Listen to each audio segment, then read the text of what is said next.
Hello, welcome to the first Sports Dive podcast. I am Rogers Harrison, your host. Today I am joined by Brian Koperick. And Brian, introduce yourself for the people out there. Hey, I'm Brian Koperick. I am the host of Random Things with BK and a friend of Roger Harrison's. And so we're here today. He tells me to talk about Michigan football, which I'm a huge Michigan football fan. So we'll see what we have in store. Right. So, Random Things with BK. You can find that where? Oh yeah, we're on YouTube and Twitter. Not Twitter. Sorry. We're on Instagram and TikTok as well as Facebook, and the site or the channel is really just about DIY how-tos.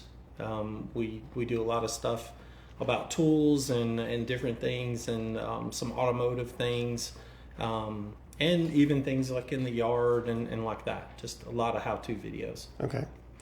And as far as this podcast is concerned, Sports Deep Dive, we take a look at the side of sports, more looking into the why or the how or more history. If you're looking for scores, you're in the wrong place. Right. There are plenty of podcasts out for that. If you're looking into conference realignment and the college level, there are a lot of podcasts for that as well. We might take a look at conference realignment, but it would be more the overall picture of what's happened in the past as opposed to predicting what's going to happen in the future. Right. This is a podcast more about facts of what happened in the past, and that's why we're calling it Deep Dive, right? We want to get into kind of telling you how we got to where we are today. Right.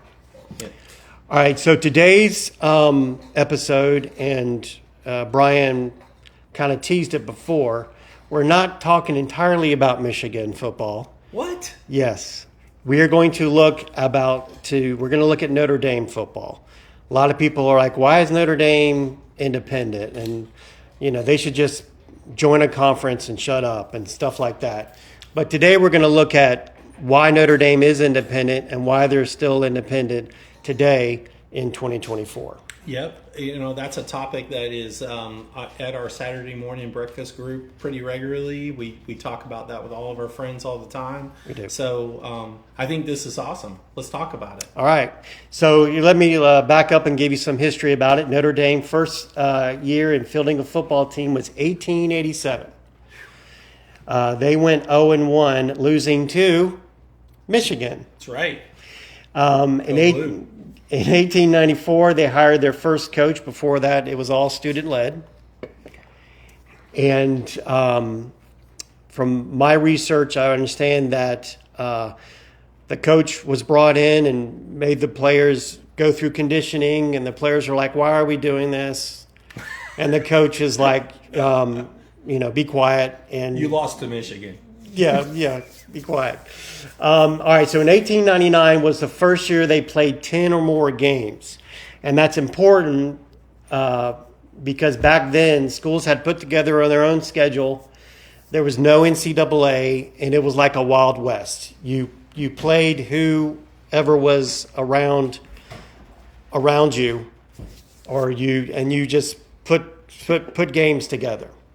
So the fact that they went the first year they played 10 or more games is huge.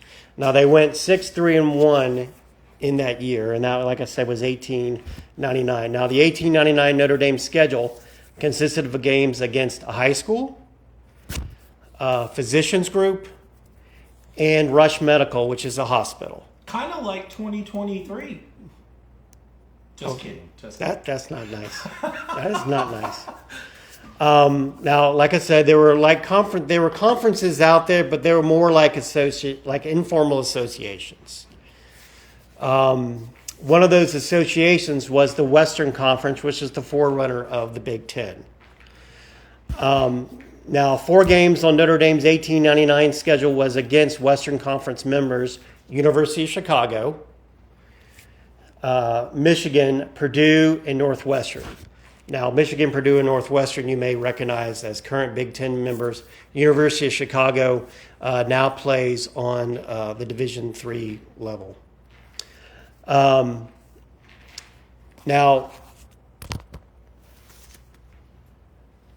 so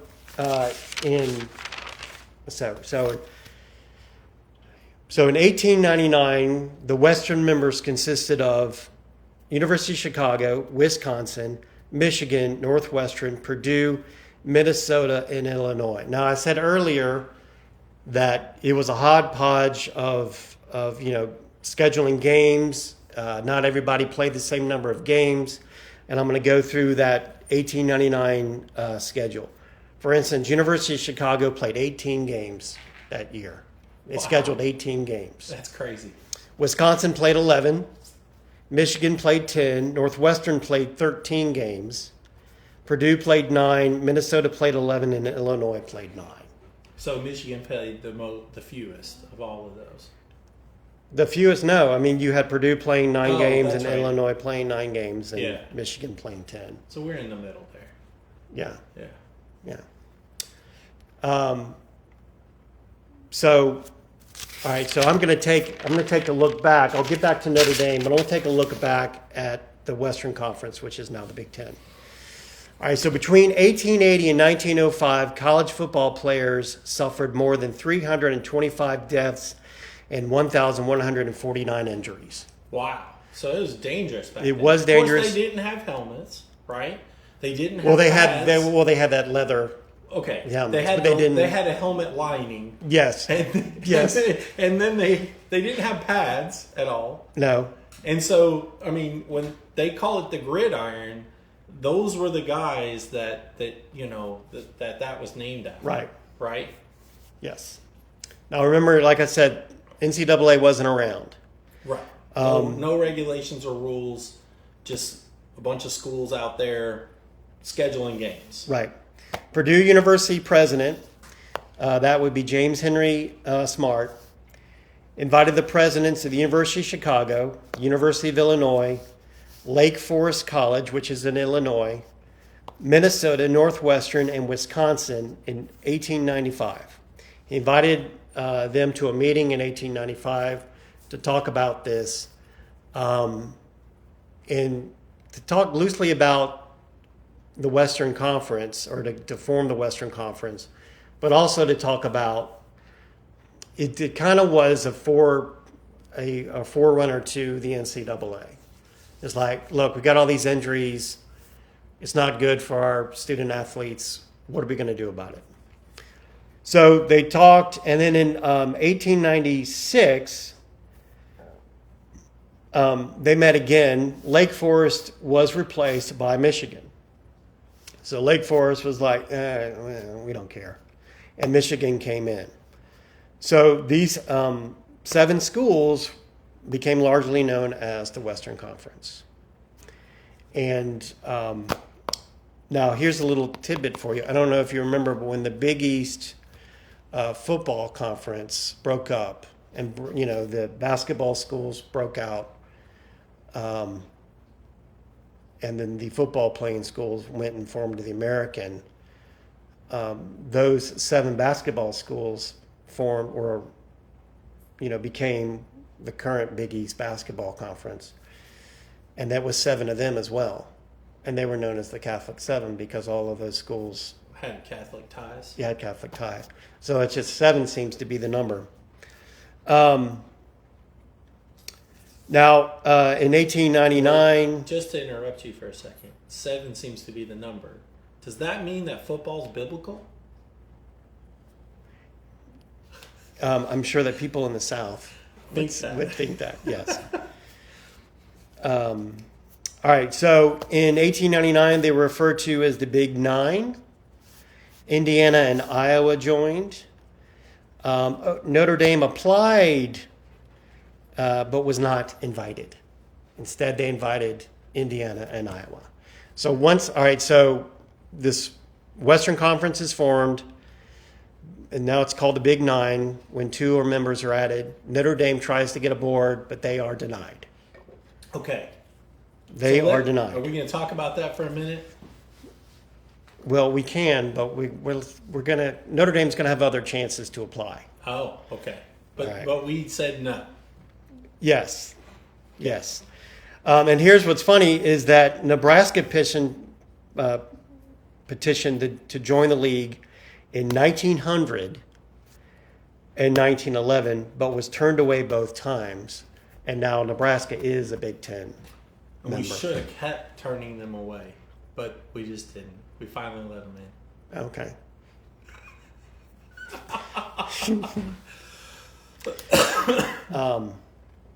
So, in your research, did you look at the time? Were Indiana and Iowa Right. they successful schools at football at that period of time? I did not dig that deep into Okay. it. Indiana and Iowa, like everybody else, was just were independent. In fact, everybody was basically an independent. And this conference was The unlike the beginning norm. of that. Yeah, Right. well, unlike the norm. It was, but then Indiana and Iowa, like everybody else, it's like, you know what, scheduling is hard. And especially, It'd be so much easier if we just had our group to play with. well, not only that, but I mean, also not only in football. I mean, football, if you're playing only 10 games or 5 games or whatever it is, you can put something together. Right. But if you play basketball or if you're baseball or something, it's much harder to do. Yes. All right. So now, oh, by the way, in 2003, and this came from Mike Bray, who was Notre Dame's basketball coach at the time. In 2003, Notre Dame was considering joining the Big Ten. Now, 2003 at the time for basketball and other sports, they were a member of the Big East. And they were considering joining the Big Ten, but at the 11th hour, according to Mike Bray, it didn't happen. And so that's just a little tidbit there. Notre Dame is a Big Ten member in hockey, and that's the only Big Ten sport that they're a member of. All right, so now this is what we're going to get to. This is where, all right, so let's talk about your school, Michigan. My school. All right, now Fielding Yost, do you know the name Fielding Yost? Yes. Are you familiar with that name? Fielding Yost was the head coach at Michigan from 1901 to 1923, and then again from 1925 to 1926. I don't know what happened in 1924. I couldn't find out. Whether he just decided not to coach, somebody coached Michigan, and he was like, oh my gosh, you're awful. I'm gonna do this. I'll do it. He compiled a 165 and a 129-10 record at Michigan. 165 wins, 129 losses, and 10 ties. That's pretty good. It's pretty good. Pretty good. He was the AD at Michigan from 1921 to 1940, so he pulled double duty when coaching as well as being the AD. In April of 1907, here you go, Michigan was voted out of the conference Because we were too good. for not following conference rules for player eligibility. Oh, we were cheating. Funny how it all circles. It's one big circle. So Michigan played as an independent until 1916 and then rejoined the Big Ten in 1917. So, Michigan's like, why is Notre Dame independent? Well, you guys were independent from 1907 to 1916. But not by choice. We just got tossed out. Well, yeah, because you guys were a couple of jerks. All right. So Notre Dame is playing Michigan as one of its schools, right? Because it's in the area and they're easy to schedule. Notre Dame's record against Michigan is 0 and whatever until 1909. 1909 is when Notre Dame beat Michigan in football for the very first time. And that is when Coach Fielding Yost said, we're not playing you guys anymore. Now, here's something about Fielding Yost, and it's not pretty. Fielding Yost was anti-Catholic. Yes. Fielding Yost thought that, felt that Catholics were going to rule the world and take over, and he wasn't going to have a part of it. Now, I don't know if you remember, and this goes beyond sports, but people were worried in the 60s when John F. Kennedy was elected president because he was Catholic, and they thought, well, he won't do, they were afraid that he won't do what the American people want. He'll do what the Pope wants. He won't do what the Pope wants. Yeah. Which was pretty common fears back then because the Catholic Church in the North, especially like North and Central, the East, like, not completely out West, but that North Central area of the U.S., Catholics were very predominant. Like there was a lot more of them than not. And so there was some fear, and because it was one of the few global churches at the time, it raised some concerns, and there were some people that were a little extreme towards that. Yeah, and Fielding Yost was one of them. He was anti-Catholic. So let's move to the Notre Dame side. Now, have you heard of Knute Rockne? Oh, of course. Knute Rockne played for Notre Dame from 1910 to 1913. He was assistant coach in 1914, and then he became their head coach from 1918 to 1930. He won 3 national championships as a coach for Notre Dame. He promoted Notre Dame football. Now get this. So, all coaches today, all football coaches, in a way, promote their program, right? Well, they have to, right? Right. I mean, they go out in recruiting, but they also, they talk to the press, they talk to the alumni and supporters, and they go, yeah, we're going to have a great season. We're going to be great. Give lots of money because we're going to roll to the national championship or whatever. Right. Everybody says that, even Group of 5 schools like Middle Tennessee State University or FCS they schools. Have to, right? Yes. It's their job. Right. But what Knute Rockne did back in the day is he would get chummy with the media, the newspapers and the radio people at the time.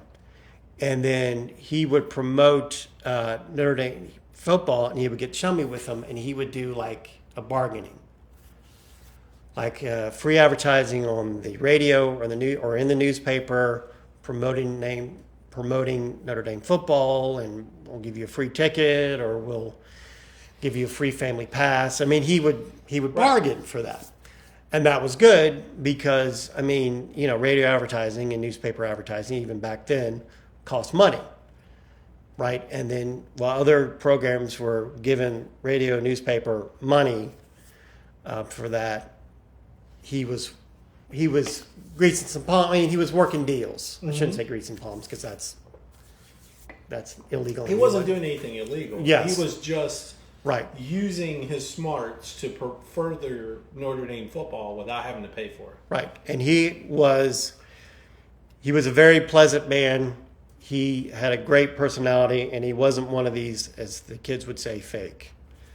And so people just loved him, and they were like, yeah, go ahead. Yeah, we'll run your ad in our paper. We'll give you airtime. And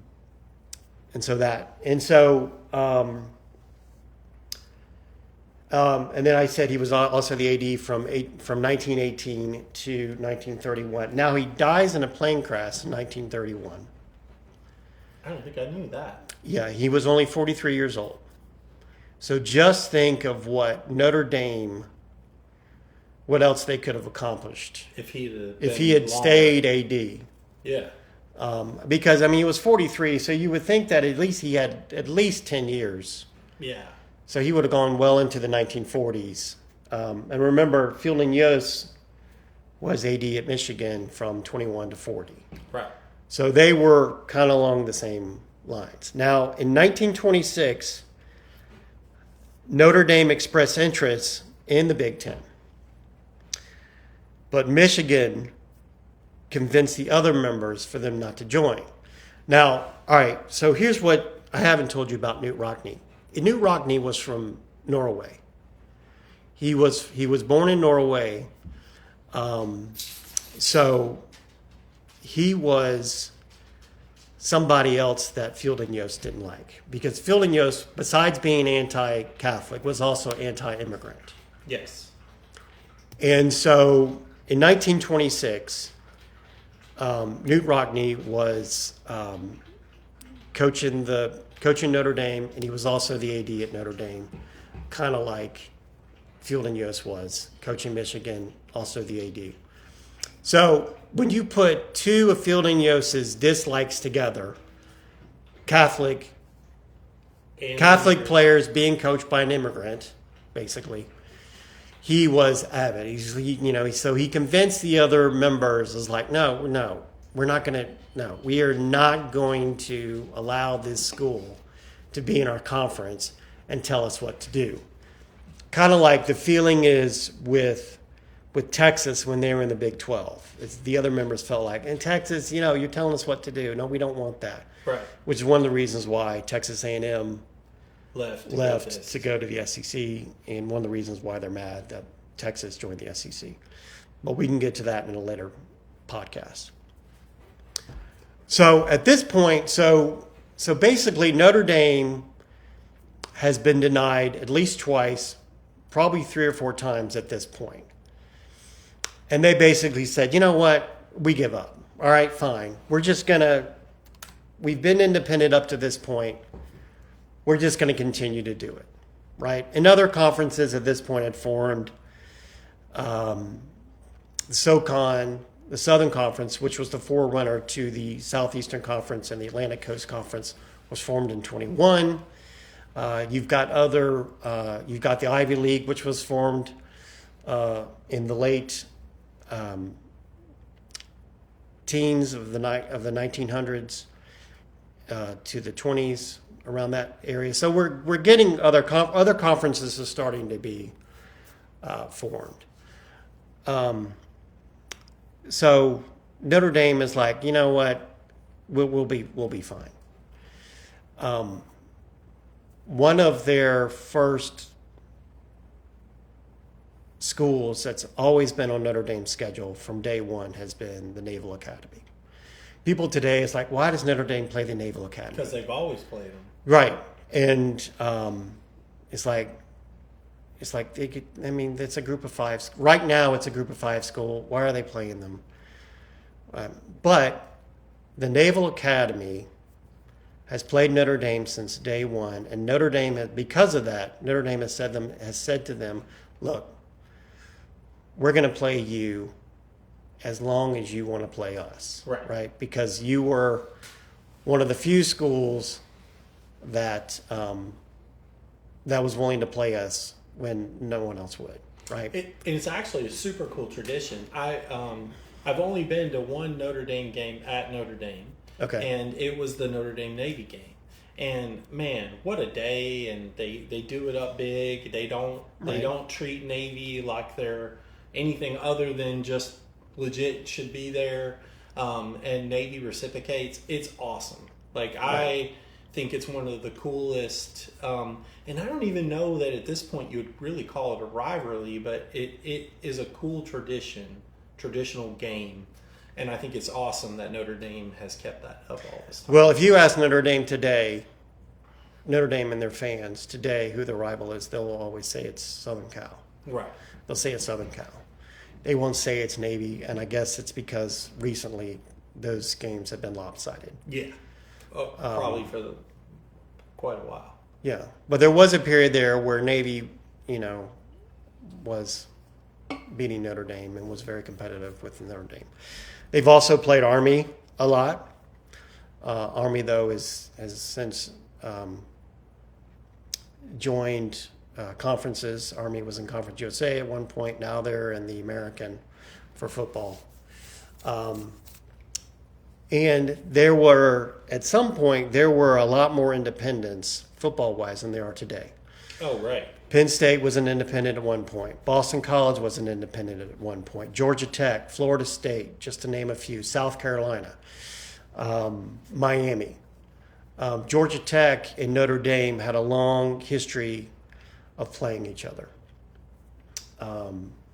Boston College, too, because both are Catholic schools, also had played Notre Dame when Boston College was an independent before Boston College joined the Big East and eventually joined the ACC.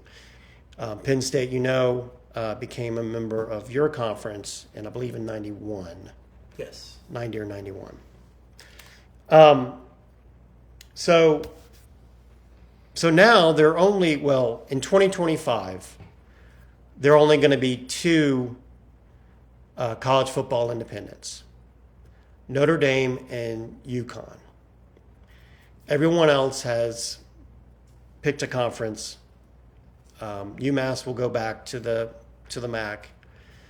Army will be in the American Athletic, and so it'll just be UConn and Notre Dame. UConn and Notre Dame really don't play each other. Notre Dame is considered a Power 4 school, and then UConn is considered a Group of 5 school.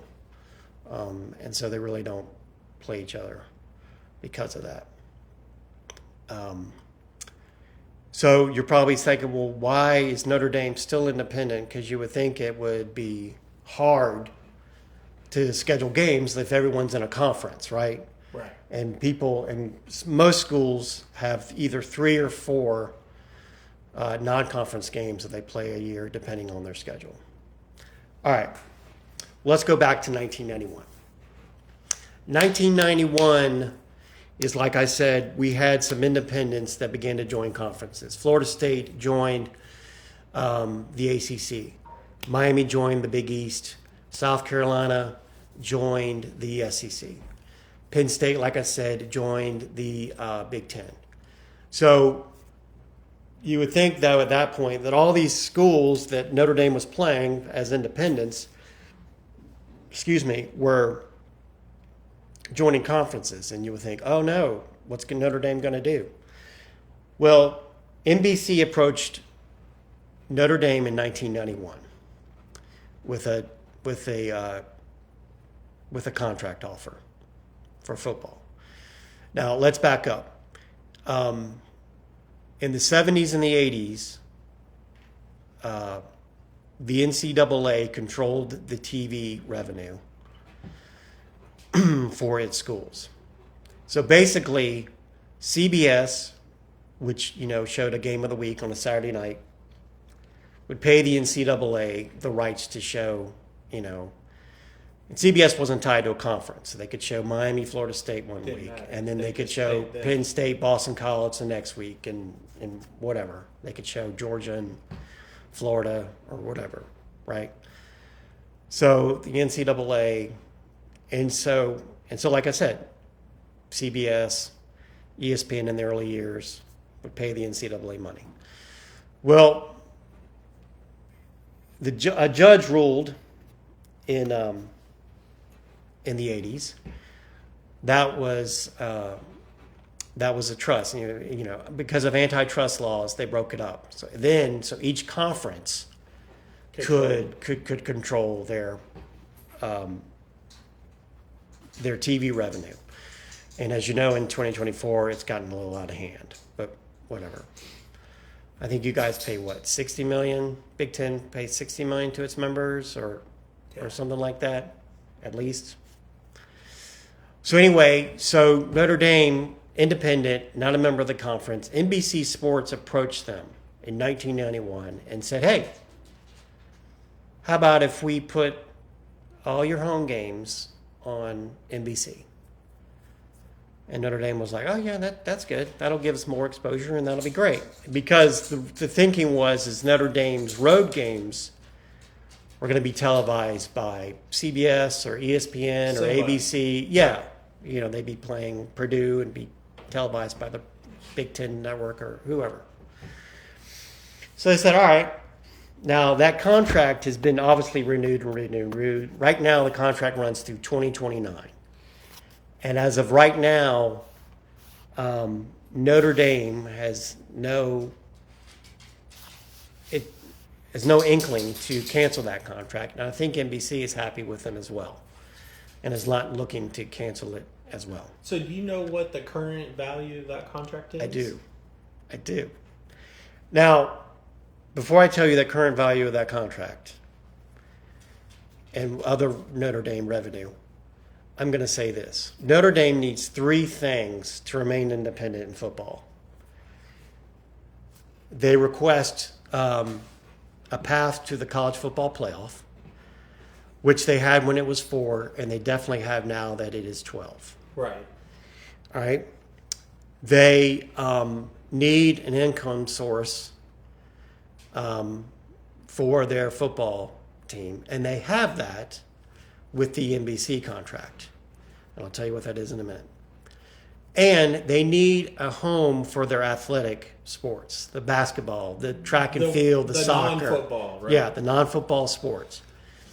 And they have that with the ACC. They have an agreement with the ACC. And like I said, Big Ten hockey. So with their ACC agreement,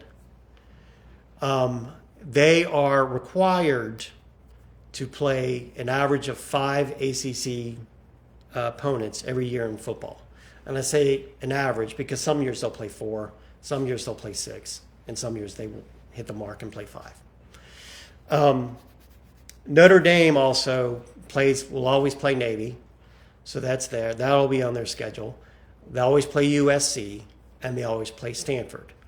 Stanford's now a member of the ACC in football or in all sports. And they said that ACC and Notre Dame have both said that the Stanford game will not count against their ACC allotment. And that'll allow them to continue to play Stanford every year. The average of 5 ACC games are usually rotated between the ACC members. I got you. So they could play Wake Forest one year and then play Syracuse the following year. Clemson right? Another year. Yeah. Whatever. Right. Our friend who went to Clemson would tell you that they play Clemson every year, and he has had enough of it.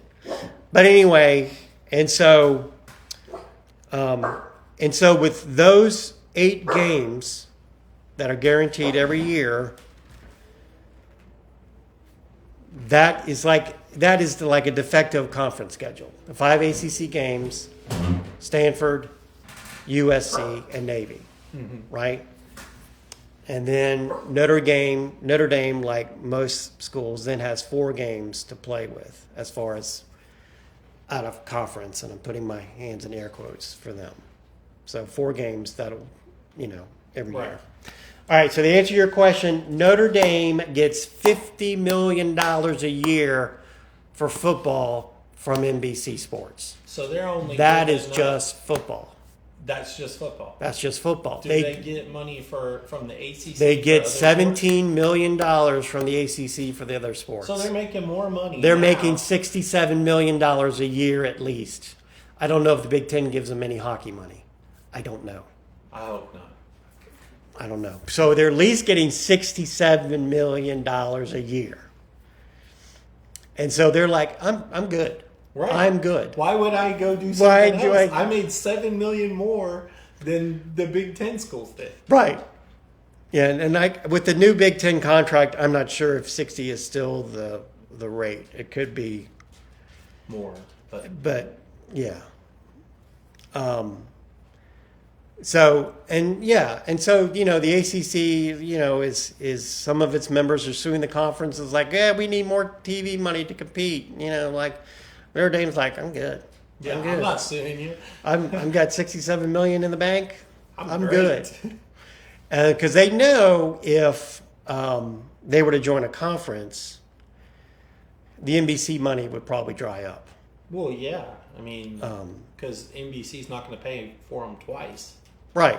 right? I mean, it doesn't make any sense. Well, I mean, like if Notre Dame were to join the Big Ten, NBC already has the Big Ten TV contract. Right. So they'd be like, well, we'll give you, whatever we're giving everybody else, but we're not going to give you $50 million anymore. Right. Because, On your own. Right. Right. So, so they've got a pretty sweet deal going. Now, the contract that Notre Dame has with the ACC, and like everything else, this can probably be negotiated, but their contract with the ACC says that if Notre Dame decides to join a conference, the ACC gets first right of refusal. So even if Notre Dame wanted to join the Big Ten, they wouldn't because ACC's not going to say right. And no. if Notre Dame tried to finagle out of that contract, well, that just means the ACC is going to get some money from them, to try to all right, well, you can go to the Big Ten, but you're going to give us $100 million or whatever, right. whatever. Like what? Really? No. So again, they're not going to do it. Right. So those are the reasons why Notre Dame is still independent. Their three criteria have been met. They're in the ACC for all sports, but the Big Ten in hockey. They have a scheduling agreement for football with the ACC, which helps them with their scheduling. Plus, they've got their annual games with Navy, Stanford, and USC. And NBC has given them a nice chunk of change. So got it made in the shade. So there is no reason for them not yes. Oh, and they've got a clear path to right. the playoffs. Right. So the only way really to disrupt that apple cart is for the clear path to be taken away. Legitimately. Right. Unless that clear path got taken away, NBC's never going to pull that contract because it's been lucrative for them as well. Correct. Why would they do that? They wouldn't. They've really done well with that. It's a win-win. Right. And the ACC's never going to be they don't want to upset that apple cart either because they're enjoying Notre Dame being a part of all their other sports and getting games with Notre Dame every season. That's good for the ACC. And ACC is full aware that if they kick Notre Dame out, then say the SEC will scoop them up. Right. And right now they've got the in. If the deal with NBC ever went south, they would probably have the in, right, to get Notre Dame because of the contract as a football school. Well, only because that they they would do all sports in the SEC. Right. And only because they that's one conference they haven't been a part of yet. So I mean, yeah, it makes sense. Yeah. And so that is why. So now listeners. Yeah. Why Notre Dame is still an independent in the 21st century, and probably will be for the foreseeable future. Yeah. Yeah.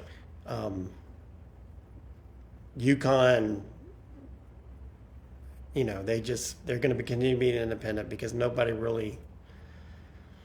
Well, I shouldn't say nobody really wants them for football because they're more of a basketball school. But they have an agreement with the CBS Sports Network.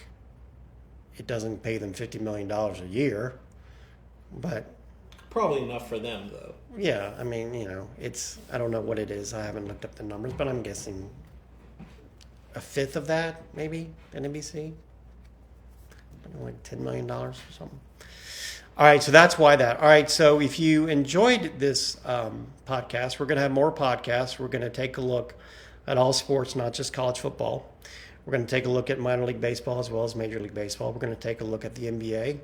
We're going to take a look at the other professional basketball leagues like the ABA. We'll take a look at the NFL. We'll also take a look at the USFL. And those. We might even take a look at the beginnings of the AFL, which is now the AFC in the NFL umbrella. and we might even take a look at some hockey defunct leagues or current hockey teams about how they got their start. If you have a suggestion for if you want us to take a sports deep dive into any other team or league or conference, let us know. You can put it in the comment and notes in the comment. We appreciate you listening. And you got any words to say, Brian, before we sign off? No, just everybody have a wonderful day, and thank you for listening. All right. Take care.